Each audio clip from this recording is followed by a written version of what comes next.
புத்தாண்டு நல்வாழ்த்துக்கள். அதாவது நம்ம தமிழர்கள் தமிழ் புத்தாண்டை தான் நம்ம வந்து விசேஷமாக கொண்டாடணும் அப்படின்ற ஒரு அமைப்பில் வந்துட்டு இந்த தமிழ் புத்தாண்டு அப்படிங்கிறது வரக்கூடிய ஏப்ரல் 14ஆம் தேதி தொடங்க இருக்குது. நம்மளுடைய தமிழர்களுடைய ஒரு பண்பாட்டில், நம்மளுடைய கணித முறைகளில், நம்மளுடைய சாஸ்திர முறைகளில் முன்னோர்கள் வகுத்து கொடுத்தது எது அப்படின்னு கேட்டிங்கன்னா சித்திரை 1 தான் நமக்கு தமிழ் புத்தாண்டு. பிறக்க போகிற தமிழ் புத்தாண்டு இந்த சித்திரை 1 அப்படிங்கிறது விஸ்வாசு வருடம். அதாவது 60 வருடங்கள் தமிழருக்கு பிரபவ விவ சுக்ல பிரம்மோத்துத பிரம்மோத்பத்தி ஆங்கிரச ஸ்ரீமுக பவ யுவ தாது ஈஸ்வர வெகுதானியா அப்படின்ட்டு 60 வருடங்கள் தமிழ் வருடங்கள் கொடுக்கப்பட்டிருக்கு. அதில் 39வது வருடமானது விஸ்வாசு வருடம். இந்த வருடத்தை நோக்கி தான் நம்ம அடியெடுத்து வைக்கிறோம். நம்ம தமிழர்களுடைய கலாச்சாரப்படி பல்வேறு மதங்களும் பல்வேறு இனங்களும் பல்வேறு கலாச்சாரங்களும் இருந்தாலும் இந்த உலகத்தினுடைய ஆதி கர்த்தா, ஜோதிட சாஸ்திரத்தினுடைய ஆதி கர்த்தா அப்படிங்கிறவங்க தமிழர்கள் தான். அப்படிங்கிறதுல எல்லளவு கூட மாற்றம் இல்லை அப்படிங்கிறத நீங்கள் நல்லா புரிஞ்சுக்கணும். இந்த உலகத்துக்கு சாஸ்திரத்தையும் நாள்காட்டியும் வான சாஸ்திரத்தையும் தொகுத்து கொடுத்தவங்க யாருன்னு கேட்டால் நம்ம தமிழர்கள். நம்ம தமிழ் புத்தாண்டை நம்ம மற்றவங்களுக்கு கொடுத்துட்டு மற்றவங்களுடைய கேலண்டர் எடுத்து நம்ம பயன்படுத்திட்டு இருக்கோம். இது மிகப்பெரிய ஒரு தவறு.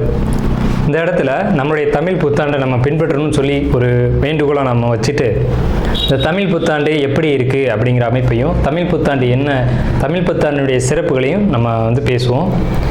நாள் என் செய்யும் வினைதான் என் செய்யும் என்னை நாடி வந்த கோல் என் செய்யும் கொடுங்கூற்று என் செய்யும் கூரேசர் இருதாலும் சிலம்பும் சதங்கையும் தண்டையும் சண்முகன் தோளும் கடம்பும் என் கண்முன் வந்து தோன்றினேன். அதாவது நம்மளுடைய தமிழ் கடவுள் அப்படிங்கிறவர் முருகன் தாங்க. அகத்தியருக்கு தமிழை கற்றுக் கொடுத்தவர் யாருன்னு கேட்டிங்கன்னா முருகன் தாங்க. முருகன் தான் தமிழ் கடவுள். அதாவது அவருடைய பிறப்பு வேணா நம்ம வந்து சிவன் பார்வதி அப்படி இப்படின்னு நம்ம சொல்லலாம். ஆனால் தமிழுக்கென்ற ஒரு கடவுள், தமிழினுடைய ஆதி கர்த்தா அப்படிங்கிறவங்க யாருன்னு கேட்டிங்கன்னா முருகன் தான். ஸோ அதனால் நம்ம முருகனை வணங்கி நம்ம இந்த பதிவை தொடர்வோம். சித்திரை 1 அப்படிங்கிறது ஏப்ரல் 14ஆம் தேதி ஆங்கில கணக்குப்படி. ஆங்கில கணக்கை தயவு செஞ்சு யாரும் எடுத்துக்க வேணாம். ஆங்கில நாள்காட்டி தவறானது தான். இது வந்து நம்ம சவால் விட்டே சொல்லலாம். ஒரு 15 நாட்கள் ஆங்கில நாட்காட்டியில் காணாமல் போய் அதை தேடி கண்டுபிடிச்சி அதுக்காக நாட்களை திருத்தின ஒரு வரலாறு நம்ம வரலாறு இருக்குது. நல்லா தெரிஞ்சுக்கோங்க. இன்னையிலேருந்து இன்னும் நூற்றுக்கணக்கான வருடங்களுக்கு கிரகணத்தை ஆதி காலத்திலே குறித்து வச்சுருக்காங்க நம்ம முன்னோர்கள். ஸோ அப்படிப்பட்ட நம்மளுடைய தமிழ் வருடப்பிறப்பான விஸ்வாச வருடப்பிறப்பு எப்படி நடக்குது அப்படின்னு பார்த்தீங்கன்னா, திங்கட்கிழமை அன்னைக்கு பிரதமை திதியில் சுவாதி நட்சத்திரத்தில் வஜ்ரம் நாமயோகத்தில் கௌளவ கரணத்தில் பிறக்க இருக்குது. இந்த சித்திரை 1 தாங்க கேரளாவில் ஐயப்பனுக்கு நடை திறப்பு முதல்ல நடக்கூடிய நாள் அப்படின்னா சித்திரை விசு அப்படின்னு சொல்லுவாங்க. விசு அப்படின்னா சமப்படுத்துதல் அப்படின்னு பேர். சித்திரை விசு அப்படிங்கிறத கேரளாவில் விசேஷமாக கொண்டாடுறாங்க. ஏன்னா நம்மகிட்டேருந்து பிழிஞ்சு போன ஒரு மொழி வந்து மலையாளம் அப்படிங்கிறது. சரி, விஸ்வாசு வருடத்துக்கு நம்ம முன்னோர்கள் என்ன விளக்கம் கொடுத்துருக்காங்க அப்படின்னா, விஸ்வாசு அப்படின்ற சொல் வந்துட்டு நேர்மை, நீதி, செல்வம் அப்படின்னு உயர்ந்த ஒரு அர்த்தத்தை வச்சுருக்காங்க. நம்மளுடைய தமிழ் மொழிக்கு நம்ம தமிழ்லேயே அர்த்தங்கள் தேட வேண்டிய ஒரு காலகட்டம் வந்தாச்சு. சரி, இந்த விஸ்வாசு வருடம் அப்படிங்கிறது நேர்மை, நீதி, செல்வம் அப்படிங்கிற ஒரு அர்த்தத்தில் வருது இந்த சொல் அப்படிங்கிறது. இந்த விஸ்வாசு வருடத்துக்கு உண்டான பலன்களாக நம்ம முன்னோர்கள் என்ன சொல்லியிருக்காங்க அப்படின்னு பார்த்தீங்கன்னா, விஸ்வாசு வருடம் தன்னில் வேளாண்மை ஏறும், பசுமாடும் மாடும் பழிக்கும், சிசு நாசம், மறையோர்கள் வாழ்வார்கள், மாதவங்கள் மீறுமே, மற்றுலகில் உண்டு மலை அப்படின்னு சொல்லியிருக்காங்க. மற்றுலகில் உண்டு மலை அப்படின்னு முடிக்கிறாங்க. இதனுடைய அர்த்தம் என்னன்னு கேட்டிங்கன்னா, இந்த வருடம் விஸ்வாசு வருடம் அப்படிங்கிறது ஒவ்வொரு 60 வருடங்களுக்கு ஒரு முறை 39 ஆண்டாக பிறக்கக்கூடிய இந்த விஸ்வாசு வருடமானது வருகின்ற காலகட்டத்தில் எல்லாம் வேளாண்மை உயரும் அப்படின்னு சொல்லியிருக்காங்க. பசு மாடும் பழிக்கும் அப்படின்னா நம்மளுடைய பசுமாடுகள் அப்படிங்கிறது நல்ல ஒரு முன்னேற்றத்தை அடையும். மாடு ஆடுகளுக்கு ஒரு நல்ல தீவனங்கள் கிடைத்து அதுவும் நல்ல செழித்து வரும். ஆதி காலத்தில் வந்து மாடை தான் செல்வமாக குறிப்பிட்டிருக்காங்க.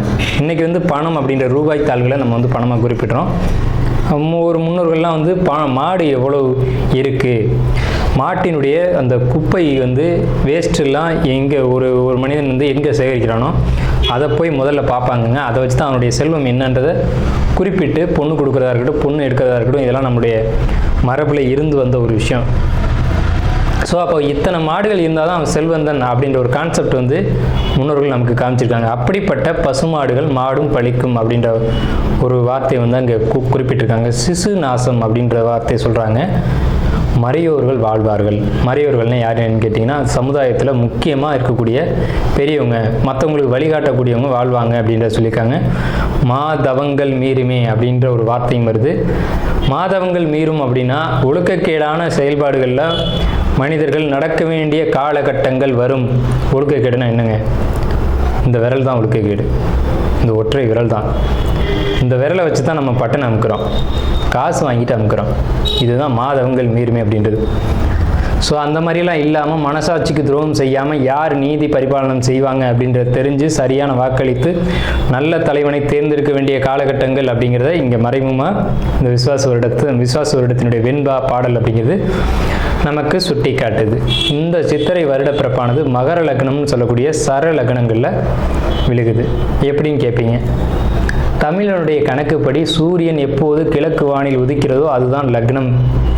ஸோ சித்திரை மாதம் 1ஆம் தேதியானது உதிக்கக்கூடிய நேரம் அப்படிங்கிறது கிழக்கு வானத்தில் சூரியன் உதிக்கக்கூடிய அந்த டைம் அப்படிங்கிறது 2:22 அதிகாலை மணி 2:22க்கே சூரியன் கிழக்கு வானத்தில் உதிச்சிடறார்.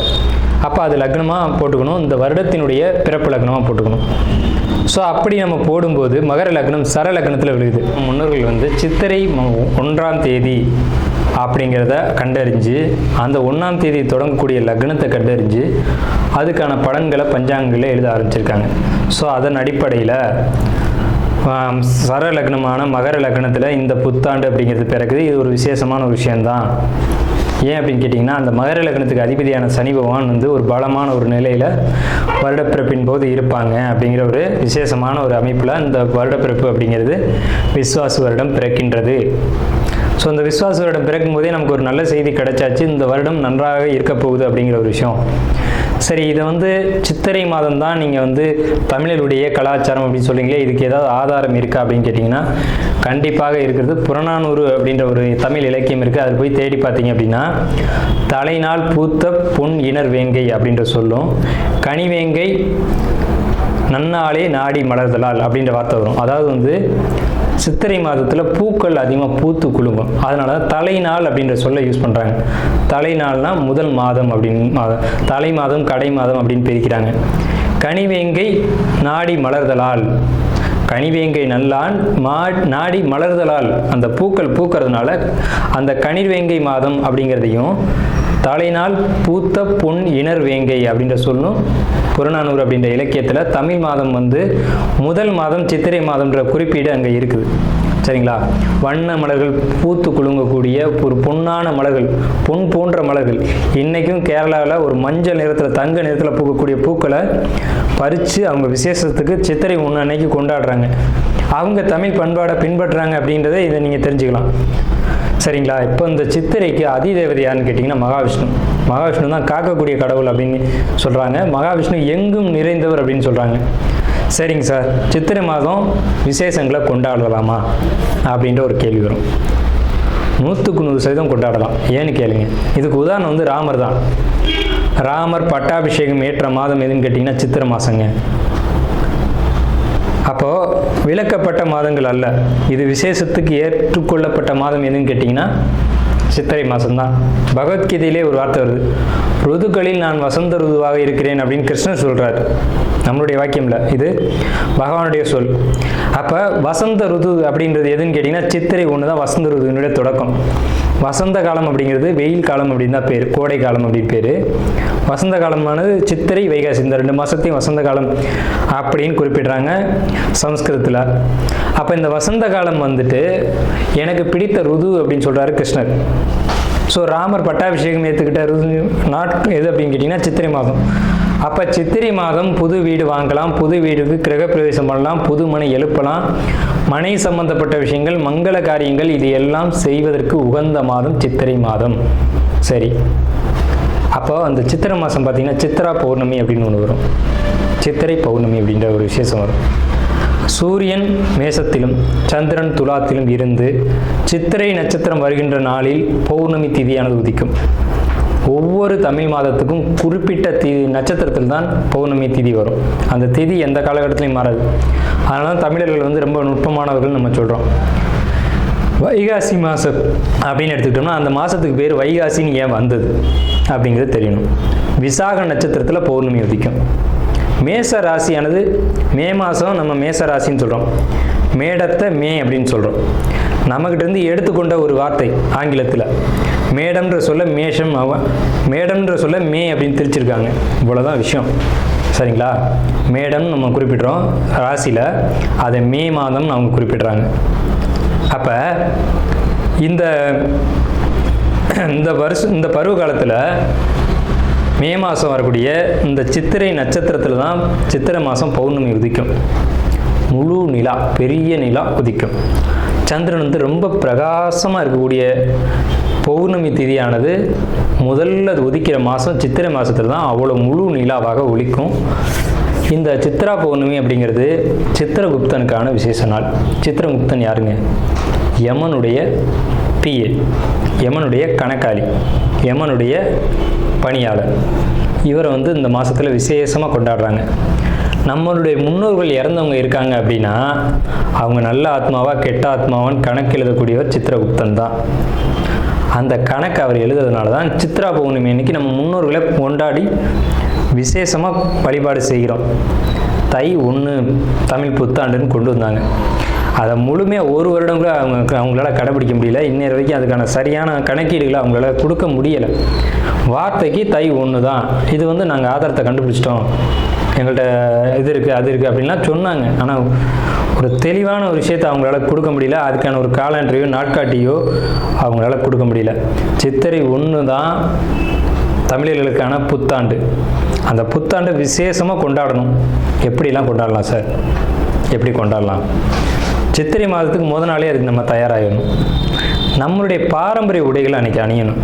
என்னது நம்ம பாரம்பரிய உடை அப்படின்னு கேட்டிங்கன்னா, தும்பப்பூ மல்லு வேட்டின்னு கேள்விப்பட்டிருப்பீங்க. மல்லு வேட்டி வந்து தும்ப நிறத்தில் தாங்க இருக்கும். தமிழருடைய உடை அப்படின்னு எடுத்துக்கிட்டிங்கன்னா, நம்ம வந்து வெயிலில் இருக்கக்கூடியவங்க, விவசாயம் பண்ணக்கூடியவங்க, உழைக்கக்கூடியவங்க, நமக்கு வந்து மல்லு வேட்டி தான் ஒத்து வரும். இந்த இப்போ கலாச்சாரம் மாறிடுச்சு, என்னென்னவோ உடைகள் அணிகிறாங்க. அதெல்லாம் நமக்கான உடை கிடையாது. தும்பப்பூ மல்லு வேட்டி தான் நமக்கான உடை. அப்போ இந்த மல்லு துணியை தான் நம்ம வஸ்திரத்தை அணியணும். மேல் சட்டை போடக்கூடிய வழக்கம் நம்மளுடைய கலாச்சாரத்தில் கிடையாது. அப்படி போடுறது ரொம்ப தவறான விஷயம். நம்ம தவறான விஷயத்தை நோக்கி போய்கிட்டுருவோம். ஒரு ஊசியில் குத்தி ஒரு துணியை நெஞ்சு நீங்கள் போட்டிங்கன்னா நீங்கள் தமிழர்களே கிடையாது. உறுதியாக சொல்லுவேன். வெறும் துணியை நூலில் கோக்காமல் அணிகிறவன் தான் உண்மையான தமிழன். இதை மறுத்து பேசவே முடியாது. இதுதான் உண்மையான வரலாறு. அதாவது ஒரு துணியை எடுத்து அப்படியே உடலில் சுற்றிக்கணும், அவன் தான் தமிழன். மேல் அங்கம் வந்து வஸ்திரம்ன்ற துண்டும், அது எவ்வளோ பெருசாக வேணாலும் இருக்கலாம், அது சின்னதாக வேணாலும் இருக்கலாம். அது அவங்களுடைய வசதியை பொறுத்தது. ஆனால் சுத்தமான மல்லுவாக இருக்கணும். மல்லுன்றது பருத்தி நூலால் செய்யப்பட்டது. நம்ம வந்து பருத்தியை உற்பத்தி செய்யக்கூடியவங்க. நம்ம நிலத்தில் தான் பருத்தி உற்பத்தி ஆகும். அதுக்கான சரியான மண் வந்து தமிழர்களுடைய மண் தான். உலகத்துக்கே ஆடையும் சாஸ்திரத்தையும் கற்றுக் கொடுத்தவங்க யாருன்னா தமிழன் தான். ஸோ இந்த மாதிரி பாரம்பரிய உடைகளை அணிஞ்சு நம்ம விசேஷத்தை கொண்டாடணும். பச்சடி செய்வாங்க அன்னைக்கு, சித்திரை 1 அன்னைக்கு பச்சடி செய்வாங்க. இன்றைக்கெலாம் யாருமே செய்யறதில்ல. வேப்பம்பூ பச்சடி, மாங்காய் பச்சடி இதெல்லாம் செய்வாங்க. அது ரொம்ப இனிமையாக இருக்கும். வேப்பம்பூ எப்படி சார் இனிமையாக இருக்கும்? செய்வாங்க சார், அதை இனிப்பாக செய்ய முடியும். பச்சடி செய்வாங்க. அன்னைக்கு அந்த உணவை எடுத்துக்கணும். வேப்பம்பூ ரசம்லாம் வச்சு அன்றைக்கி சாப்பிடுவாங்க. அவ்வளோ ருசியாக இருக்கும். அந்த நாளில் அந்த உணவை தான் எடுத்துக்கணும்னு நமக்கு முன்னோர்கள் சொல்லியிருக்காங்க. அதை தவிர்த்து நீங்கள் போகிறது அப்படிங்கிறது ஒரு சிறப்பான விஷயம் கிடையாது. சரி, நம்ம வந்து இந்த 39ஆவது ஆண்டில் இருக்கோம். கலியுகாதி வருஷம் 5127ஆவது ஆண்டு இந்த விசுவாச வருடம் பிறக்குது. இந்த ஆண்டினுடைய ராஜா மந்திரி அப்படிங்கிறது சூரியன். இந்த ஆண்டினுடைய ராஜா மந்திரி அப்படிங்கிறது சந்திரன். அர்க்காதிபதி சூரியன், மேகாதிபதி சூரியன், சஸ்யாதிபதி குரு, சேனாதிபதி சூரியன், ரசாதிபதி சனி. இந்த ஆண்டினுடைய ராஜா அப்படின்னு சொல்லக்கூடியவர் சந்திரன் பலமாக இருக்காங்க. இந்த ஆண்டு உடைய தொடக்கத்திலே பலமாக இருக்காங்க. சனி பலமாக இருக்காங்க. சூரியன் பலமாக இருக்காங்க. சூரியன் எப்போவுமே வருஷ ஆண்டு பிறப்பு அப்படின்னாலே சூரியன் பலமாக தான் இருப்பார். அது என்ன ஸ்பெஷல்னு கேட்டிங்கன்னா, அந்த வீடு வந்து எந்த ஒரு பலகீனமும் அடையாமல் இருக்குது. மேசராசி. சஸ்யாதிபதி குரு அதீத பலத்தில் இருக்கார். எப்படின்னு கேட்டிங்கன்னா, பரிவர்த்தனை யோகத்தில் குரு சுக்கிரன் பரிவர்த்தனையில் தங்களுடைய வீடுகளை மாற்றிக்கிட்டு, பகை கிரகங்கள் தான் குரு சுக்கிரன், ஆனால் தங்களுடைய வீடுகளை பரிமாற்றம் செஞ்சுக்கிட்டு நல்ல ஒரு பலமான நிலையில் இருக்காங்க. இந்த வருஷம் மழை வந்து ரொம்ப அற்புதமாக பெய்யும். சகல ஜீவராசிகளுக்கும் உணவுகள் தட்டுப்பாடு இல்லாமல் கிடைக்கும். ரொம்ப பெரிய ஒரு அற்புதமான விஷயம். அன்னதானங்கள், கோயில் விசேஷங்கள் சிறப்பாக நடக்கும். ஆனால் அந்த புனித யாத்திரைக்கு போகக்கூடியவங்களுக்கு இந்த விஸ்வாச வருடம் அவ்வளோ சிறப்பாக இல்லை. அங்கே சில நெருக்கடிகள், தொந்தரவுகள் இருக்கலாம் அப்படின்ற ஒரு சின்ன மைனஸ் மட்டும்தான் இருக்குது. அதே நேரத்தில் உணவு உற்பத்திகள் அப்படிங்கிறது அதிகரிக்கும். மழை நல்லா பொழியும். அணு ஆயுத உற்பத்திகள் அதிகமாக இருக்கும். ஆயுதங்கள், இரும்பு, எஃகு போன்ற விஷயங்களுடைய உற்பத்தி அதிகரிக்கும். மருத்துவத்தில் இந்திய தேசம் முதலிடத்தை வகிக்கும். வட மாநிலங்களில் வெள்ள பாதிப்புகள் ஏற்படும். மின்சார தடைகள் அடிக்கடி ஏற்படும். பேட்டரி வாகனங்கள் அதிகரிக்கும். பெரும்பாலும் இந்த பெட்ரோலியம் சம்மந்தப்பட்ட வாகனங்கள் அப்படிங்கிறது குறையும். தங்கம், வெள்ளி உளைச்சல் அப்படிங்கிறது உச்சத்தை அடையும். விலை உச்சத்தை அடையும். தங்கம், வெள்ளியை பொறுத்த வரைக்கும், ஆபரணங்களை பொறுத்த வரைக்கும் விலை உச்சத்தை அடையும். ஆனால் விலையும் அதிகம் அடையும் போதெல்லாம் அந்த விற்பனையும் அதிகமாகும். நல்ல லாபங்கள் கிடைக்கும். அதிகமாக தங்க நகைகளை வாங்கி அணியக்கூடியதும் சேமிக்கக்கூடியதும் இந்த ஆண்டு மக்கள் செய்வாங்க. சுரங்கம், பெட்ரோலியம், கிணறு இதை பொறுத்த வரைக்கும் விபத்துக்கள் ஏற்படுத்தி கொண்டே இருக்கும். பெண்களுக்கு அவமரியாதைகளும் பாலியல் தொந்தரவும் நடைபெறும். இது ஒரு மைனஸ் தாங்க. பூச்சி, கருவண்டு இந்த மாதிரியான விஷயங்கள் அதிகரிக்கும்.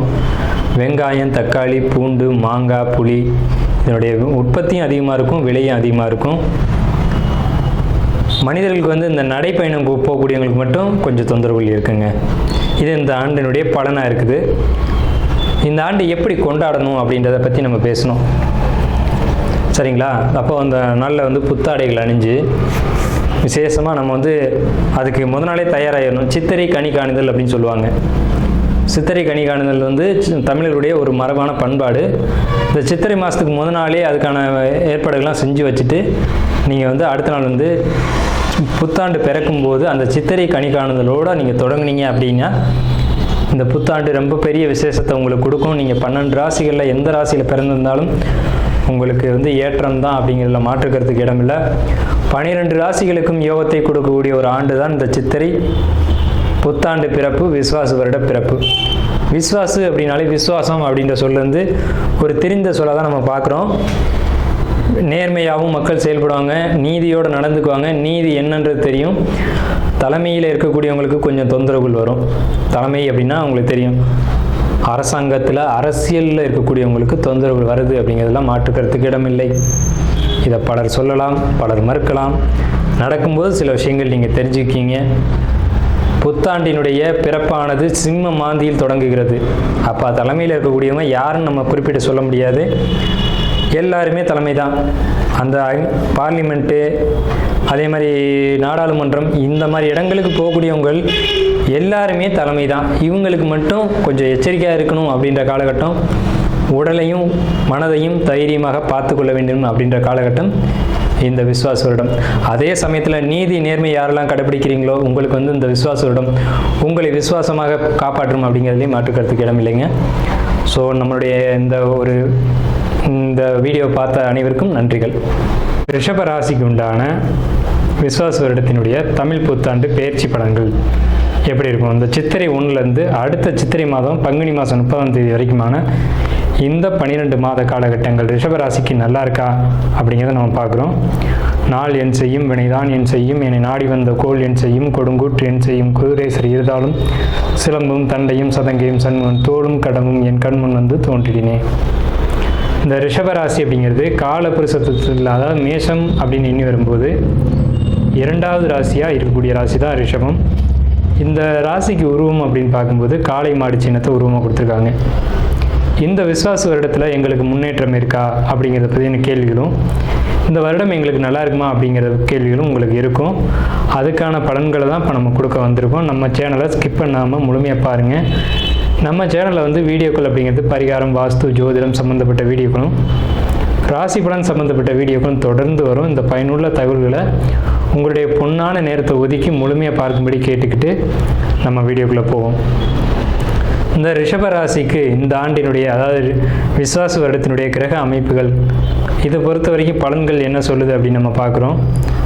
இந்த ஆண்டு ரிஷபத்தை பொறுத்த வரைக்கும் குரு அப்படிங்கிறது எல்லாருமே ஒரு எதிர்பார்க்கக்கூடிய ஒரு கிரகம். எதுனா குருவை வச்சு நம்ம எதிர்பார்ப்போம். இந்த குரு பகவான் பயிற்சியில் நமக்கு நல்லது செய்வாரா அப்படின்னு பார்ப்போம். ரிஷபத்தை பொறுத்த வரைக்கும் 8க்கும் 11 கூட குரு பகவான். 2ஆம் இடத்துக்கு வந்திருக்கார். அப்போ பொருளாதாரத்தில் தடை ஏற்படுத்திடுவாரா அப்படின்னு கேட்டிங்கன்னா கண்டிப்பாக ஏற்படுத்த மாட்டார். பொருளாதார முன்னேற்றங்களை நிச்சயமாக கொடுப்பார். ரிஷபத்தை பொறுத்த வரைக்கும் பொருளாதார முன்னேற்றங்கள் அப்படிங்கிறது பெரிய அளவில் இருக்கும். மனதில் சின்ன சின்ன கவலைகள், குழப்பங்கள், இனம் புரியாத விஷயத்தை பற்றி கவலைப்படுவீங்க. கடன் இருக்குது சார், கடன் அடைச்சிருவோமா, கடன் வாங்கிட்டேன் சார், அதுவும் இப்போ தான் வாங்கினேன், தகுதிக்கு மீறி கடன் வாங்கிட்டேன், என்ன செய்யலாம் அப்படின்ற ஒரு குழப்பங்கள் உங்களுக்குள்ளே இருக்கும். அப்படிலாம் நீங்கள் கவலைப்பட வேண்டிய அவசியம் இல்லை. லாபங்கள் இந்த ஆண்டு உங்களுக்கு பெரிய அளவில் இருக்கும். 12ஆம் இடத்தை சனி பார்க்குது அப்படிங்கிறது ஒரு விஷயம். உங்கள் ராசி அப்படிங்கிறது இந்த ஆண்டு விசுவாச வருடம் முழுக்கவே இந்த ரிஷபராசிக்காரங்களுக்கு ஒரு குழப்பம், கவலை, சஞ்சலம் அப்படிங்கிறது இருக்கும். எந்த ஒரு விஷயத்தையும் செய்யறதுக்கு தடுமாறுவீங்க, குழம்புவீங்க அப்படின்ற ஒரு அமைப்பு இருக்குது. எங்களை மாதிரி ஜோசியர்களை அணுகி உங்களுடைய ஜாதகத்தை முழுமையாக கொடுத்து தசா புத்திகள் எப்படி இருக்குது, இந்த கோச்சார கிரக அமைப்புகள் எங்களுடைய பிறப்பு ஜாதகத்தின் மீது எந்த தாக்கத்தை ஏற்படுத்துது அப்படிங்கிறத கொஞ்சம் விரிவாகவும் தெளிவாகவும் கேட்டு தெரிஞ்சுக்கிட்டு நீங்கள் நடந்துக்கிட்டீங்க அப்படின்னா இந்த விசுவாச வருடம் உங்களுக்கு பொற்காலம் அப்படிங்கிறது தான் உண்மை. சிலர் சொல்லுவாங்க 8ஆம் அதிபதி 2க்கு வந்தால் எப்படி சார் நல்லாயிருக்கும் அப்படின்ற கேள்விகளோடு சிலர் இருப்பாங்க. அதுக்கான பதில் உங்களுடைய முழுமையான ஜாதகத்தை பார்த்து தான் சொல்ல முடியும் அப்படிங்கிறது தான். உங்கள் ராசிக்கு 4ஆம் இடத்துக்கு பேச்சாகி வந்தக்கூடிய கேது, 10ஆம் இடத்துல ராகு நன்மை செய்யுமா அப்படின்னா தொழில் முயற்சிகள் பிரம்மாண்டமாக இருக்கும். தொழிலை செய்யணுன்ற ஆர்வத்தை தூண்டிவிடும். தொழில் செய்வீங்க. என்ன மாதிரியான தொழில்கள் அப்படின்னு பார்த்தீங்கன்னா அலங்காரமான, ஆடம்பரமான தொழில்கள் செய்யக்கூடியவங்களுக்கு சிறப்பான லாபத்தை தரக்கூடிய காலகட்டம். பேங்க்கு அல்லது ஃபைனான்சியராக இருக்கக்கூடியவங்களுக்கு லாபங்கள் சற்று குறையும். ஃபைனான்ஸ் ஏதாவது பணம் கொடுத்து பணம் வாங்குகிறேன், நகையை அடகு பிடிச்சி பணம் கொடுக்குறேன் அப்படின்னு சொல்லக்கூடியவங்களுக்கு இந்த காலகட்டம் சற்று ஒரு பத்தாத காலகட்டம். அதாவது தொழிலில் ஒரு தொய்வு வரக்கூடிய காலகட்டம். அதே நேரத்தில் நீங்கள் கரெக்டான ஒரு அமைப்பில் நீங்கள் தொழில் பண்ணீங்க அப்படின்னா ஒரு வெற்றியும் கொடுக்கும். உயில் சொத்து, தான செட்டில்மெண்ட், இதன் மூலமாக ஒரு லாபங்கள் கிடைக்கக்கூடிய அமைப்பு அப்படிங்கிறது இந்த காலகட்டத்தில் உண்டு. இருந்தாலும் அந்த பாண்டு, பத்திரம், டாக்குமெண்ட்டு இதெல்லாம் எழுத்துக்கள் சரியாக இருக்கா அப்படிங்கிறத நீங்கள் இது ஒரு முறைக்கு இருமுறை நல்லபடியாக பார்த்துக்குங்க. அதே மாதிரி ரிஷபத்தை பொறுத்த வரைக்கும் வாஸ்து குறைபாடுகள் அப்படிங்கிறது வீட்டில் இருக்கும். அதன் மூலமாக கடன் ஏற்படுத்தக்கூடிய வாய்ப்புகள், கடனை அதிகப்படுத்தக்கூடிய வாய்ப்புகள் உண்டாகும்.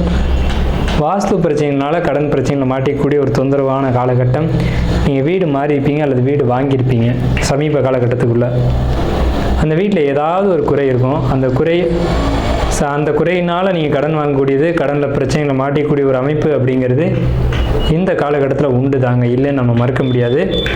ஆகையினால் நீங்கள் வாஸ்து பார்க்கக்கூடிய ஜோசியர்களையும் எங்களை மாதிரி ஜோசியர்களை பார்த்து வாஸ்துவில் ஏதேனும் குறைகள் இருக்கா அல்லது எங்களுடைய பிறப்பு ஜாதகத்தில் ஏதேனும் குறைகள் இருக்கா அப்படிங்கிறத நீங்கள் ஒரு முறைக்கு இருமுறை நல்ல ஆய்வு செஞ்சுக்குங்க. ஏன்னா இந்த காலகட்டம் கடன் பிரச்சனையில் மாட்டி மன வருத்தங்கள் ஏற்பட்டு குழப்பங்களுக்குள்ளேயும் சங்கடங்களுக்குள்ளேயும் நீங்கள் இருக்கணும் அப்படின்ற ஒரு அமைப்பு இருக்குது. ஸோ இதை பொறுத்த வரைக்கும் ஜோதிடர்கள் தான் தீர்வு தர முடியும். விஸ்வாசு வருடம் அப்படிங்கிறத பொறுத்த வரைக்கும் விஸ்வாசு அப்படின்ற சொல்லுக்கு நேர்மை, நீதி, நியாயம், செல்வம் அப்படின்னு அர்த்தம். ஸோ இந்த ஆண்டு பொதுவாக பார்க்கும்போது எல்லாருக்கும் நல்ல பலன்களை தான் கொடுக்குது. உங்களை மட்டும் என்ன கெடுத்துட போகுது அப்படின்னு நான் சொல்கிறேன். ஸோ ரிஷபத்தை பொறுத்த வரைக்கும் தனவரவுன்னு சொல்லக்கூடிய 2ஆம் இடத்துல குரு பாசிட்டிவாக தான் இருக்கும். இருந்தாலும் உங்கள் சுயஜாதகத்தை ஒரு முறைக்கு இருமுறை பார்த்துக்குங்க. டாக்குமெண்ட் பிரச்சனைகள் உண்டு. வீடு அப்படின்ற ஒரு விஷயத்தை பொறுத்த வரைக்கும் எச்சரிக்கையாக இருக்கணும் அப்படின்ற அமைப்பு உண்டு. நேரம், காலம், அதாவது தசாபுத்திகள் கொஞ்சம் பாசிட்டிவாக இருந்துச்சு அப்படின்னா உங்களுக்கு பொற்காலமே. இதை நம்ம முன்னாடியே சொல்லிட்டோம். அதை பொறுத்த வரைக்கும் உங்களுக்கு 8ஆம் வீட்டை சனி பார்க்குறாரு அப்படிங்கிறதுனால, உங்களுடைய 8ஆம் வீட்டை சனி பார்க்குறாரு அப்படிங்கிறதுனால தானம், செட்டில்மெண்ட், உயில் சொத்துக்களை பொறுத்த வரைக்கும் சின்ன சின்ன தடைகளை ஏற்படுத்தும். அதில் டாக்குமெண்ட் பிரச்சனை இருக்கா, எழுத்து பிரச்சனை இருக்கா அப்படிங்கிறத பார்த்துக்கணும். உங்களுக்கு வந்த சொத்து அல்லது வரவேண்டிய சொத்துக்கள் தடைப்படக்கூடிய காலகட்டம். உறவு நிலைகள் பொறுத்த வரைக்கும் சின்ன சின்ன இடையூறுகள் இருக்கும். சகோதர உறவுகள், நண்பர்கள் வழி உறவுகளில் சின்ன சின்ன மனக்கசப்புகள் இருக்கும். நண்பர்கள் விலகி போவாங்க. விலகி போன நண்பர்கள் உங்கள்கிட்ட மறுபடியும் பேசணும்னு நினைக்கும் போது அவங்கள ஏற்றுக்கோங்க. அப்போ தான் உங்களுடைய ஒரு நல்ல வழிகாட்டுதல், உங்களுக்கு ஒரு உதவி அப்படிங்கிறது கிடைக்கும். ஸோ தொழில் செய்யக்கூடிய காலகட்டம் தான். தொழிலில் புதிய தொழில்கள் தொடங்கக்கூடிய ரிஷபராசிக்காரங்களை பொறுத்த வரைக்கும் புதிய தொழில்களை தொடங்குங்க அப்படின்னு தான் நம்ம சொல்லுவோம். ஏன்னா அதுக்கான சரியான காலகட்டங்கள் இருக்குது. ஜாதகத்தை மட்டும் ஒரு முறை பார்த்துக்கோங்க. மற்ற எல்லா விஷயங்களை பொறுத்த வரைக்கும் ரொம்ப சிறப்பாக இருக்குது. கடன் வாங்குறதை பொறுத்த வரைக்கும் கொஞ்சம் எச்சரிக்கையாக இருங்க. எடுத்தோம் கவுத்தோம் கடன் வாங்க வேணாம். ரிஷபத்தை பொறுத்த வரைக்கும் யாருக்கெல்லாம் கன்னியில் அல்லது கடகத்தில் அல்லது மீனத்தில் சுக்கிரன் இருக்கோ இவங்க புதிய வீடு கட்டக்கூடிய யோகம் வந்தாச்சு. ஸோ இந்த அமைப்பை பொறுத்த வரைக்கும் ஜோதிடர்கள் கொஞ்சம் அணுகி கேட்டுக்கோங்க.